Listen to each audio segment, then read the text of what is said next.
Bismillahirrahmanirrahim. Assalamualaikum warahmatullahi wabarakatuh. Waalaikumsalam warahmatullahi wabarakatuh. Ila hadratin Mustafa sallallahu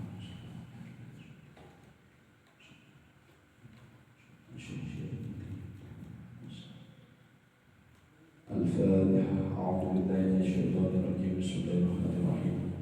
Alhamdulillahi rabbil alamin arrahmanir rahim maliki yaumiddin. Iyyaka na'budu wa iyyaka nasta'in. Ihdinas siratal mustaqim. Siratal ladzina an'amta 'alaihim ghairil maghdubi 'alaihim waladdallin. Amin. Mari kita lanjutkan kajian tentang kitab Nashaikhul Ibad. Kita lanjutkan pada halaman 111.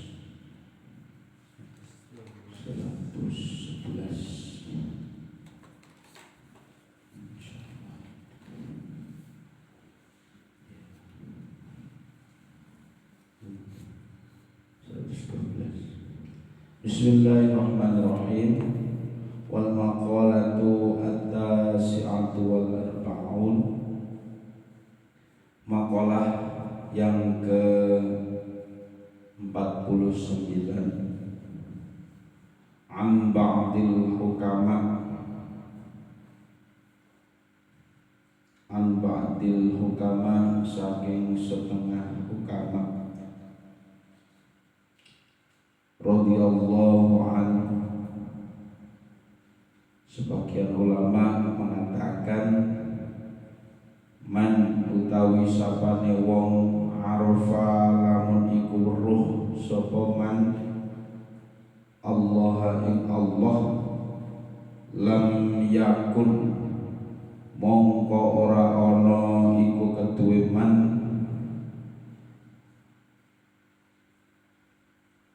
ma'al khalqi ing dalem sertane makhluk. Apa ladzatun ino, jadi orang atau barang siapa yang sudah levelnya itu sudah ma'rifat, sudah benar-benar cinta kepada Allah, maka dia akan merasakan suatu kenikmatan baginya. Ladzatun itu enak, sama kayak orang ngomong lezat. Ladzatun itu nikmat. Jadi barang siapa makhluk ya, termasuk kita ini, kalau sudah makrifat ya, ciri-cirinya salah satunya adalah merasakan kenikmatan ketika beribadah kepada Allah. Terkadang ketika hati kita suntuk, hati kita sudah mentok, tapi kalau sudah menghadap kepada Allah rasanya tenang. Artinya kalau sudah melaksanakan sholat, kalau sudah berzikir, apalagi berdoa kepada Allah, insya Allah diri kita ini akan plong. Itu adalah salah satu ciri-ciri orang yang ma'rifat, dan dia akan merasakan nikmatnya beribadah. Jadi mau beribadah selama apapun atau sesulit apapun dia untuk menggapai ibadah tersebut, maka dia akan menikmati dengan caranya sendiri. Karena apa? Li'annahu kronos tuhuniman lam yuhibba iku ora ono ghairallah temen, lam yuhibbu demen sapa man ghairallah ing liyane Allah Ta'ala. Jadi orang bisa melaksanakan, bisa merasakan nikmatnya dunia itu, nikmatnya baginya, nikmatnya beribadah, karena dia memikirkan bagaimana makhluk makhluk-makhluknya itu ya selain Allah ya dia tidak senang. Terus gampangane dia tidak menyukai hal-hal atau makhluk yang lain, dia hanya mencintai Allah. Lah ini konteks seperti ini biasanya dilakukan oleh orang-orang yang sudah makrifat. Kalau hanya sekedar urusan ya kesenangan, urusan kerja dengan orang, kok sampai meninggalkan urusan kepada Allah, nah ini berarti orang belum makrifat. Kok hanya sekedar urusan-urusan dunia, tapi sampai meninggalkan kewajibannya dalam beribadah, berarti bukan apa? Dia masih mencintai selain Allah. Nah kalau orang sudah cinta kepada Allah itu yang lain ya sudah ditinggalkan. Apalagi hal-hal yang bisa membuat dia jauh dari Allah. Maka lingkungan ini juga penting. Kadang orang jauh lebih suka tinggal di pondok. Karena apa? Merasa dirinya terjaga, merasa dirinya ada yang mengingatkan, merasa dirinya ada yang memonitor. Seketika dia tinggal tidak di pondok ya, maka dalam dirinya ini akan hampa karena tidak ada monitor-monitor untuk melakukan ibadah. Lah orang kalau sudah merasa bahwasanya dirinya ini sudah merasakan nikmat beribadah, bukan hanya sholat, entah itu zikir dalam majelis, mau duduk selama apapun, misalnya entah itu zikir, majelis sholawat, ya hujan dan sebagainya, mau sejauh apapun dia pasti berangkat. Mau sesulit apapun dalam menembus tempat untuk dia melakukan suatu kenikmatan, pasti apa? Dia akan berangkat. Nah, sesampai di sana ya karena yang dia senangi, karena yang dia cintai, dia merasa kenikmatan itu ada di dan membuatnya dia tetap mendekat kepada Allah dan Kanjeng Nabi. Maka ini adalah yang dinamakan sebuah kemarifatan yang itu baginya dia bisa merasakan nikmat yang luar biasa. Lalu yang kedua, wa man arafat dunya, waman lan utawi sapane wong arafat dunya, arafa lamun iku weruh sapa man ad-dunya ing donya, bi annaha kelawan setuhune donya, faniyatun iku rusak, lam yakun mongko ora ana iklahu iku tetep keduwe man rubatun apa demen. Yang kedua, barang siapa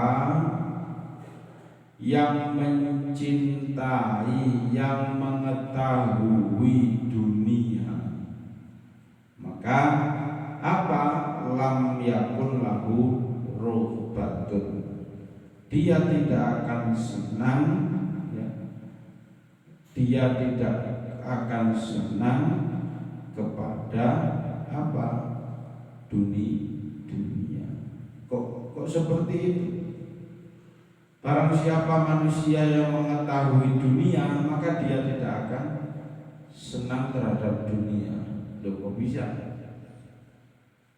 Ya karena ketika dia mengetahui dunia dan dia paham bahwasanya dunia itu hanya sementara, maka dia tidak akan mengejar kehidupan dunia terlalu rumit. Dia tidak akan mengejar kebahagiaan dunia karena dia paham bahwasanya bahagia di dunia itu hanya sesaat. Ya kebahagiaan yang sesungguhnya ya ada di akhir. Nah ini yang membuat kita apa? Kita tahu. Lah kok sampai sekarang saya dengan semua masih senang terhadap dunia, berarti kita ini belum tahu dunia yang sebenarnya. Nah, repot ya. Ngotot pengen jadi seperti ini, pengen jadi seperti itu, sampai menghalalkan segala cara untuk jadi apa? Menggapai kebahagiaan dunia. Padahal itu bukan kebahagiaan yang sesungguhnya.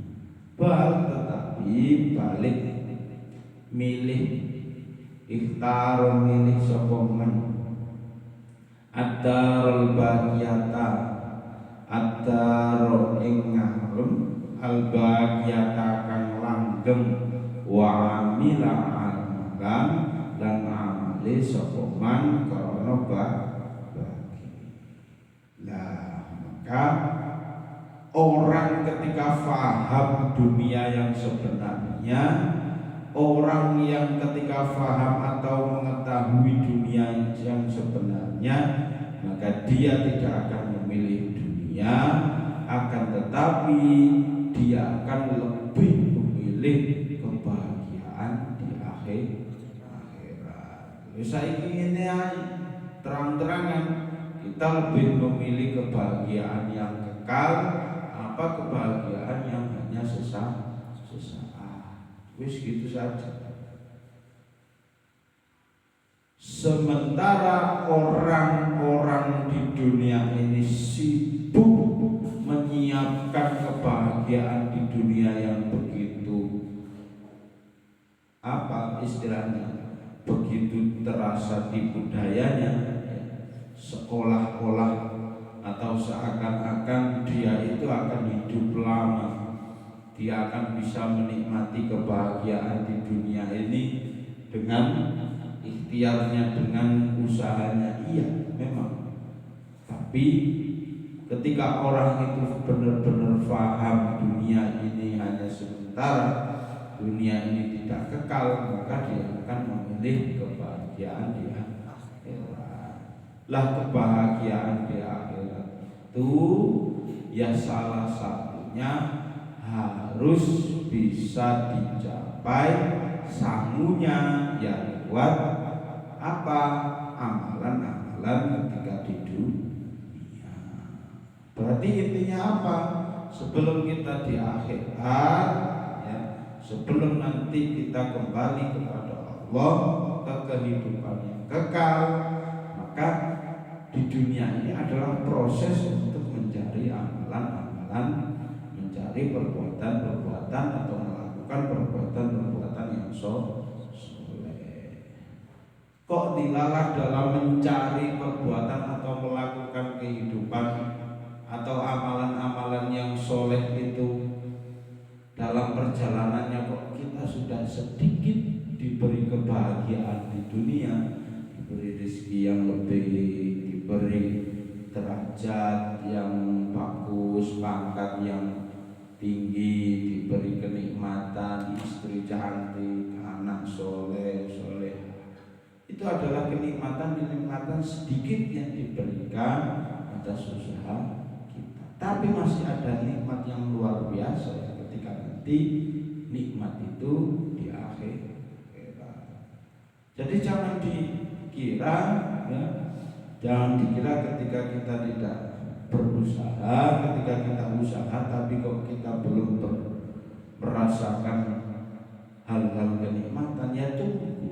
Mungkin kalau nikmatmu belum diberikan sekarang di dunia, ya nanti akan diberikan di akhir. Dan jangan menggerutu saja jadi orang itu. Sudah, qadarullah, takdirnya Allah. Kalau memang kita ditakdir oleh Allah yang semacam ini di dalam kehidupan kita, ya sudah, itu mungkin ketentuan dari Allah. Ya jalani saja skenario dari Allah. Pasti ada hikmahnya, pasti akan ada apa yang hal-hal yang lebih indah ya, dari rencana Allah. Asalkan kita tetap beribadah kepada Allah. Maka yang kedua ini, kalau orang itu faham terhadap dunia, ingat-ingat, orang yang mengetahui dunia, maka dia tidak akan atau tidak malah cinta terhadap dunia, tapi malah cinta terhadap akhirat. Kalau dia terlalu mengejar kehidupan dunia, berarti dia tidak paham bahwasanya dunia ini akan musnah, dunia ini akan hancur, dunia ini akan apa? Istilahnya ada hari kiamat. Dia tidak paham dengan itu.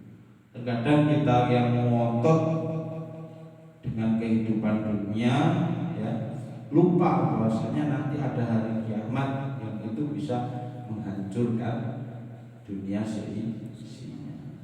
Terkadang orang itu, manusia, lebih bingung menyiapkan bagaimana hidup besok, tapi tidak sibuk menyiapkan bagaimana persiapan kematian di hari esok. Gak ada ceritanya. Kita kan lebih suka, oh pasti pertanyaannya, cita-citamu jadi apa? Jadi begini, jadi begitu.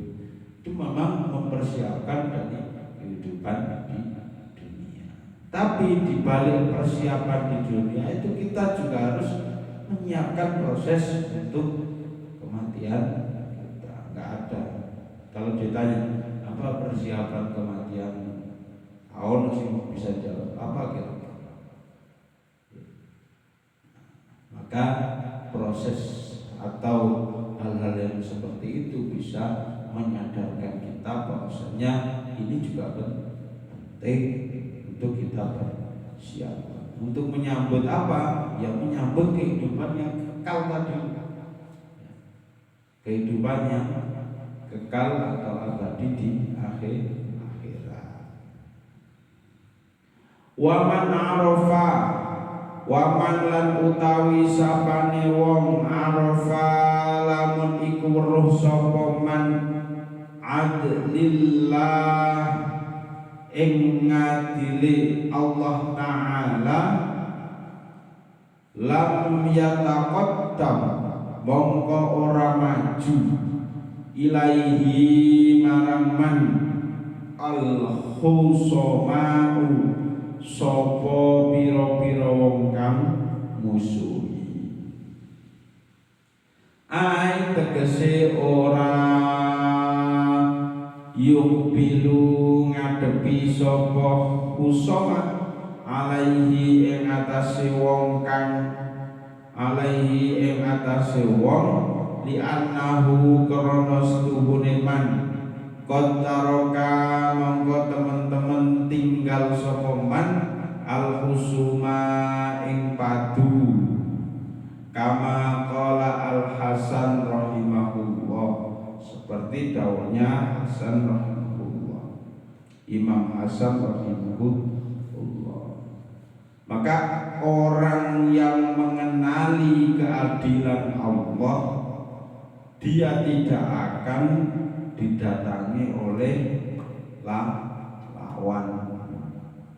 Nah, sebab apa? Ya sebab dia itu tidak pernah menimbulkan kesalahan-kesalahan.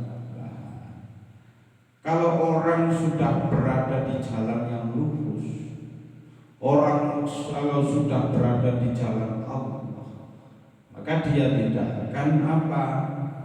Dia di dunia tidak akan menimbulkan berpecah. Dia tidak akan menimbulkan apa? Percecokan dan sebagainya. Karena koridornya sudah koridor kepada Allah. Lah, Imam Hasan sendiri mengatakan apa? Man utawi sapane wong arafallahu lamun iku weruh sapa man Allahu ing Allah ahabba mongko demen sapa Allahu ing man wa man arafa lan lamun iku weruh sapa man ad-dunya ing donya kariha mongko apa istilahnya mongko bedhik sapa man ing donya. Lah barang siapa yang mengetahui, ini Imam Hasan mengatakan siapa yang mengetahui Allah maka apa? Allah akan mencintai hambanya tersebut. Artinya mengetahui Allah itu berarti apa? Berarti mengetahui dalam artian dan kita melihat seperti itu. Tapi kalau orang sudah faham, orang sudah cinta terhadap Allah, orang sudah melaksanakan ibadah dengan sungguh-sungguh, maka Allah akan mencintai hambanya tersebut. Lah barang siapa yang mengetahui apa? Dunia, maka apa? Tadi akan menjauhinya. Kalau orang yang paham ya akan menjauhi dunia. Menjauhi dunia itu bukan berarti harus tinggal di luar dunia, ya, tinggal di planet Pluto atau yang mana, bukan. Tapi menjauhi dunia itu dalam artian bukan tujuan utama kebahagiaan di dunia, tapi menjauhi dunia itu dalam artian berarti menunjukkan bahwasanya tujuan kita yang pertama hidup itu ya nanti akan kembali ke akhirat. Kalau sudah paham itu, ya dunia seisinya ini ya biasa-biasa saja menurut kita semua. Wa qala Asy-Syafi'i radhiyallahu anhu wa nafa'ana bi ulumihi wa barakatihi amin. Imam Syafi'i mengatakan dalam baitnya fama hiya illa jaifatun fama hiya mongko ora ono illa jaifah utawi donya mustahilatun angin iku beton sapa man kang rupa alaiha kang iku tetep ing atase patok kal kilabun utawi pira-pira asu hamunna kang utawi apa sajene ihtidau biha itu kelakuan pira-pira narik batang bila apa ya istilahnya tidak ada lain ya, di dunia itu bagaikan apa batang tadi bangkai. Dunia itu bagaikan bangkai yang busuk. Fa'in tajtanibha kunta silman li ahliha wa in tajtibha naza'atka kilabuha. Imam Syafi'i mengatakan donya iku bagaikan bangkai yang sudah busuk, wis bangkai tambah busuk. Siapa ngangguni kan? Dan di atasnya ada apa? Paribasanya di atasnya ada anjing-anjing yang memakan bangkai tersebut. Ini perumpamaan yang sangat memukul.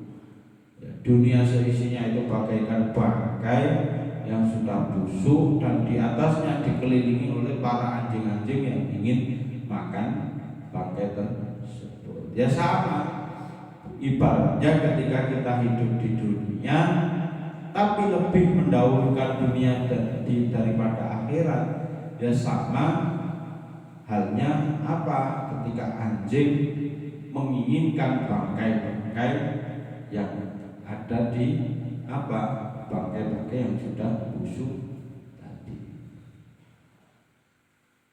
Nah maka kesenangan di dunia itu ya bagaikan ya bangkai-bangkai itu saja. Kalau pengen yang fresh, pengen gulai, pengen sate, ya, pengen apa mana, rawon dan sebagainya, enak tidak. Ya, pengen bangkai saja ya sudah di dunia.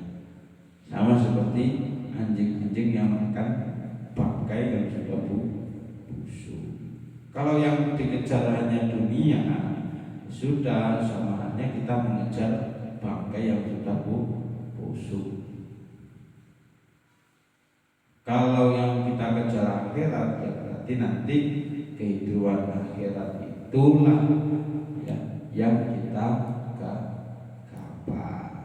Maka di sini penting untuk kita tahu bahwasanya kita hidup di dunia ini ya bukan tujuan utama, tapi melainkan kehidupan di dunia ini adalah sarana untuk kita hidup kekal di akhirat. Jadi bukan berarti kita harus meninggalkan dunia, yang nggak bisa. Tapi dunia ini, jadikan dunia ini sebagai sarana untuk menggapai kehidupan di akhirat. Kalau kita sudah sadar yang seperti itu, maka kita akan menjalankan ibadah ini ya dengan ladha itu tadi, dengan nikmat. Karena kita jadikan dunia ini sebagai sarana atau wasilah atau jembatan, bukan tujuan. Ibaratnya apa, orang nyebrang itu ya mesti lewat jembatannya. Lah tujuanmu ini ya bukan hanya sampai di jembatan, tapi menyampai ke seberang jembatan tadi. Nah, dalam rangka menyeberangi ini ya tentu ada tantangan-tantangan, ada rintangan-rintangan. Entah itu jembatannya untuk angel lewatane, lunyu, ya, ono sing bolong, kudu meloncat, kudu merangkak. Wong jembatannya bukan terbuat dari jembatan tol. Maka di sini kesusahan-kesusahan dalam rangka dalam menyeberangi jembatan atau menyeberangi atau mengarungi kehidupan di dunia ini, ya jadikan itu sebagai wasilah untuk tujuan akhir atau tujuan yang kekal, yaitu di akhirat. Kalau kita sudah sadar itu, maka apa? Kita akan lebih menikmati kehidupan di dunia ini.